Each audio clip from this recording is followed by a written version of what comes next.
Hello everyone. तो ninth class और tenth class साहित्य सागर बुक गद्यांश में पैराग्राफ पाठ आपका चल रहा था बड़े घर की बेटी, जो हम पढ़ा रहे थे आपको। तो अभी पूरा नहीं हुआ है और जिसे प्रेमचंद जी ने लिखा है। तो क्लास जहाँ से हमने छोड़ा था वहीं से हम स्टार्ट करेंगे। तो सभी बच्चे ध्यान देंगे, ठीक ना। सभी बच्चे जो हैं ध्यान देंगे। तो श्रीकंठ सिंह को आवेश आ गया। बोले, उसकी इस दुष्टता को मैं कदापि नहीं सह सकता। या तो वो वही घर में रहेगा या मैं ही घर में। आपको यदि वह अधिक प्यारा है तो मुझे विदा कीजिए, मैं अपना भार संभाल लूँगा। यदि मुझे रखना चाहते हैं तो उसे कहिए जहाँ चाहे चला जाए, बस यह मेरा अंतिम निश्चय है, बड़े बेटे ने कहा। लाल बिहारी दरवाजे की चौखट पर चुपचाप खड़ा बड़े भाई की बातें सुन रहा था। वह श्रीकंठ के सामने चारपाई पर बैठ जाए, हुक्का पी ले या पान खा ले, बाप का भी वह लिहाज ना करता था। जितना बड़े भाई का श्रीकंठ का भी उस पर हार्दिक स्नेह था। अपने होश में उन्होंने कभी उसे घुड़का तक ना था, घुड़का मतलब गुस्सा भी नहीं किया था। लाल बिहारी को श्रीकंठ ने। जब वह इलाहाबाद से आते तो उसके लिए कोई न कोई सामान, कोई वस्तु अवश्य लाते। मुकद्दर की जोड़ी उन्होंने ही बनवा दी थी पिछले साल, जब उसने अपने से ढायोड़े जवान को नाग पंचमी के दिन दंगल में पछाड़ दिया। तो उन्होंने पुलकित होकर अखाड़े में ही जाकर उसे गले से लगा लिया और 5 रुपये के पैसे लुटाए थे अपने भाई पर। वो प्यार भी करते थे अपने भाई से और वो भी अपने भाई से प्यार करता था। ऐसे भाई के मुंह से आज ऐसी हृदय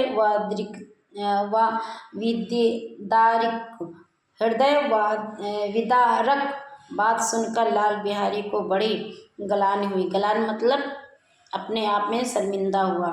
वह फूट फूट कर रोने लगा। इसमें संदेह नहीं कि अपने किए पर वह पछता रहा था।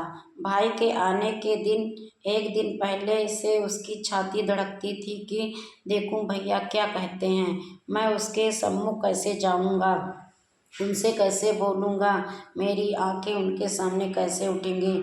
उसने समझा था कि भैया मुझे बुलाकर समझा देंगे, मतलब ऐसा समझ रहा था कि भैया आएंगे, मुझे समझा देंगे और मैं समझ जाऊँगा जो मैंने गलती की है उसके लिए मैं भैया से माफ़ी मांग लूँगा।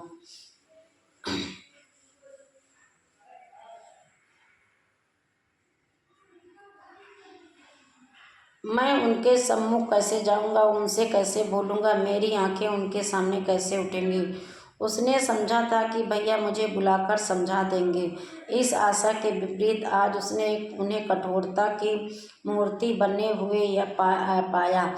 कठोरता मतलब उन्होंने निर्णय लिया। वह मूर्ख था, परंतु उसका मन कहता था कि भैया मेरे साथ अन्याय कर रहे हैं। यदि श्रीकंठ सिंह उसे अकेले में बुलाकर 2-4 कड़ी बात कह देते, इतना नहीं 2-4 थप्पड़ भी मार लेते, तमाचे लगा देते, तो कदापि उसे उतना दुख न होता।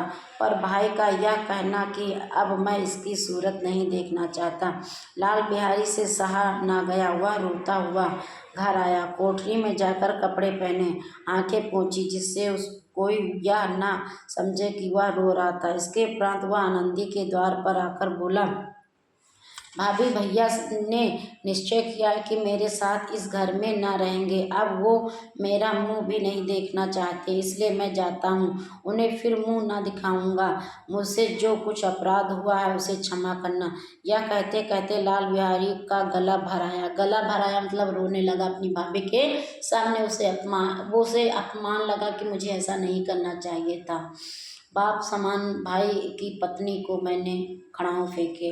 वो अपने आप में शर्मिंदा हो रहा था, अपने आप में गलती महसूस कर रहा था। जिस समय लाल बिहारी सिर झुकाए आनंदी के द्वार पर खड़ा था, उसी समय श्रीकंठ सिंह भी आंखें लाल किए बड़े बाहर से आए। भाई ने देखा तो घृणा से आंखें फेर ली और कतरा कर निकल गया, मतलब गुस्से में निकल गया, मानो उसकी परछाई से दूर भागना चाहते थे। किसके? श्रीकंठ की, लाल बिहारी की परछाई से। आनंदी ने लाल बिहारी की शिकायत की थी, लेकिन अब मन में पछता रही थी। वह स्वभाव से ही दयालु थी, उसे इसका तनिक भी ध्यान न था कि बात इतनी बढ़ जाएगी। परिवार में है, हमने कुछ कहा, उन्होंने कुछ समझा, फिर आगे बढ़ी, परिवार में फैल गई। वह मन ही मन अपने पति पर झुँझला रही थी कि मैंने ये नहीं सोचा था कि ये घर छोड़ने की बात कहेंगे। मेरे मन में ये था कि समझाएंगे, उन्हें डांटेंगे। इतने गर्म क्यों होते हैं? जब उसने लाल बिहारी को दरवाजे पर खड़े यह कहते हुए सुना कि अब मैं जाता हूँ, मुझसे जो कुछ हुआ क्षमा करना, तो उसका रहा सहा क्रोध भी पानी हो गया।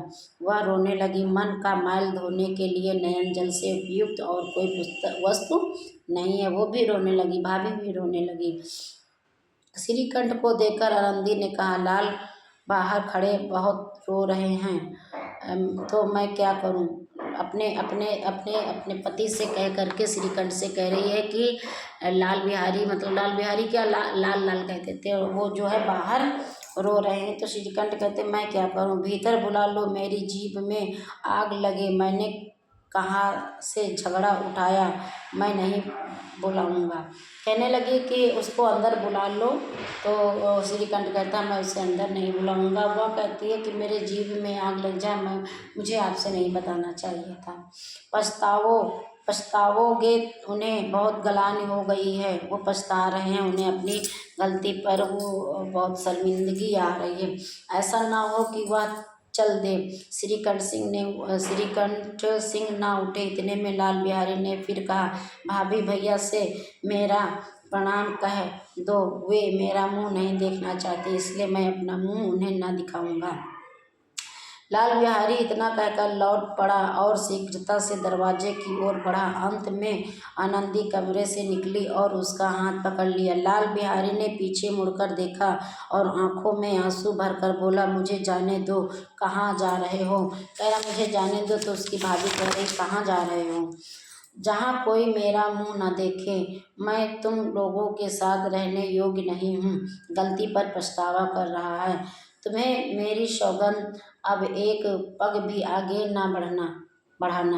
मतलब भाभी कह रही है, तुम्हें अगर मुझे भाभी मानते हो तो तुम्हें मेरी सौगंध है, मेरी कसम है, आप आगे पैर मत बढ़ाना, आप आगे नहीं जाओगे। जब तक मुझे यह ना मालूम हो जाए कि भैया का मन मेरी तरफ से साफ हो गया, तब तक मैं इस घर में कदापि न रहूँगा। श्रीकंठ सिंह का हृदय भी पिघला। उन्होंने बाहर आकर लाल बिहारी को गले से लगा लिया। दोनों भाई खूब फूट फूट कर रोने लगे। लाल बिहारी ने सिसकते हुए कहा, अब कभी मत कहिएगा कि तुम्हारा मुंह ना देखूंगा।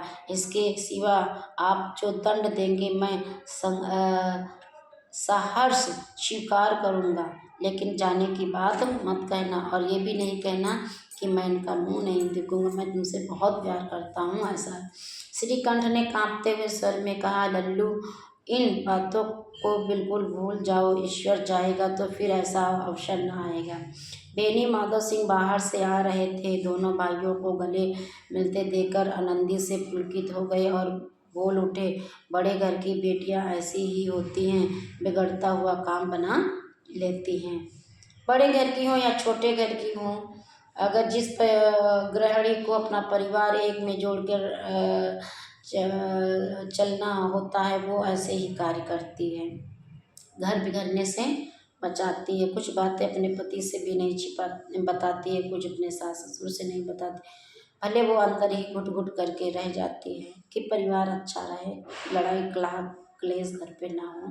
श्रीकंठ ने कांपते हुए स्वर में कहा, ये बेनी माधव सिंह बाहर से आ रहे थे। दोनों भाइयों को गले मिलते देखकर आनंद से पुलकित हो गए और बोल उठे, बड़े घर की बेटियां ऐसी ही होती हैं, बिगड़ता हुआ काम बना लेती हैं। गांव में जिसने यह वृत्तांत सुनी, उसी ने उन शब्दों से आनंदी को उदारता को सहारा सहारा बड़े घर की बेटियां ऐसी ही होती है। बहुत अच्छा चैप्टर था क्लास।